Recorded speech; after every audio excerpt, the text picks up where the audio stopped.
Austin police arrested someone by the name of Larry Davis back in January of 2013. And the reason why they did that is because he was driving erratically and they were concerned that he was driving while intoxicated. So they pulled him over and they made him do a field sobriety test. Now let's take a quick look at that video and then I'm going to tell you what his blood alcohol level was. Take a look.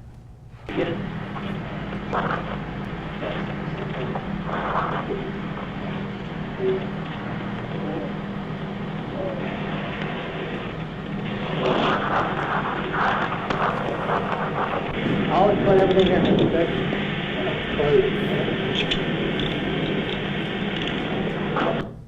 Oh, well, guilty, obviously. Right? Yeah, so there's a small portion of that video that I should tell you guys about. Obviously, we had to edit it down because it was a long video, but there's one part where they ask him to like balance, and he didn't balance long enough. He kind of like lost his balance for a second. As soon as that happened, they handcuffed him and they said he didn't pass the field sobriety test. Listen, the reason why I'm telling you guys all of this and I'm putting it all in context is because after he did the breathalyzer, it turned out that he had no alcohol in his system. It was a 0.00. He had admitted to having a drink earlier that day, but it didn't matter. Even though he was not intoxicated, he got arrested and detained for a DUI.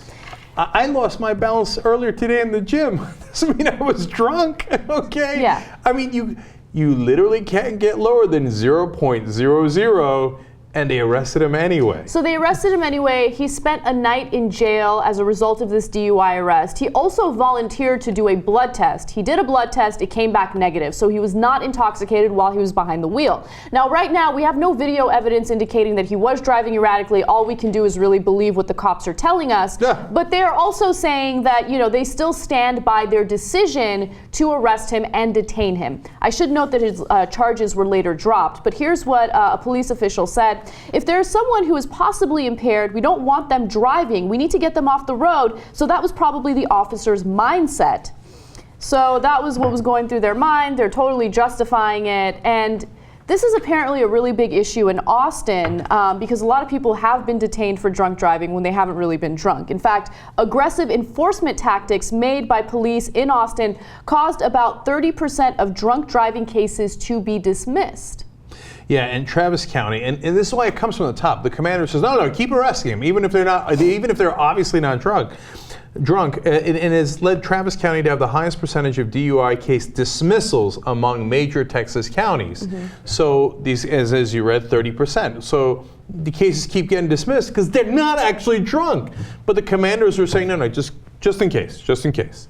I don't know if they think they're hitting some sort of quota. I don't know if they think they're being tough on crime, but there isn't any crime there. They weren't drunk in the first place. Right. And they've taken it to a comical level. They have. And also keep in mind that, you know, some might argue, all right, well, you know, it's better to be safe than sorry. If they're driving erratically and it turns out that the breathalyzer indicates that they're not drunk, well, let's play devil's advocate. Maybe they should be detained. Maybe they should be arrested because you want to get them off the streets as well. But that, again, if you're breaking any laws, if you are driving in a way that's considered illegal, you should get a citation for that, right? If you're driving recklessly, that's another thing. But that was not the case here. They thought that he seemed like he might be intoxicated. They stopped him. He wasn't under the influence of anything. You got to let him go. People are being arrested for DUIs, and then they have to get a lawyer, and they start getting these legal fees, right? And if they don't end up paying those legal fees, in some counties throughout the United States, you get thrown in prison because of the inability to pay that citation or whatever legal fee you accumulated as a result of that. And by the way, he spent a day in jail. I mean, you blow a 0.00 and you spend a day in jail. Why? Because he's indigent, and the state actually had to appoint him a lawyer, etc. Since he's poor, nobody came to get him. They didn't have the money to get him, right? Like, if it was one of us, we'd be out of jail immediately, right? But nobody had the money to come get him, so he spends a day in jail when he's obviously the most non-guilty person you've ever seen.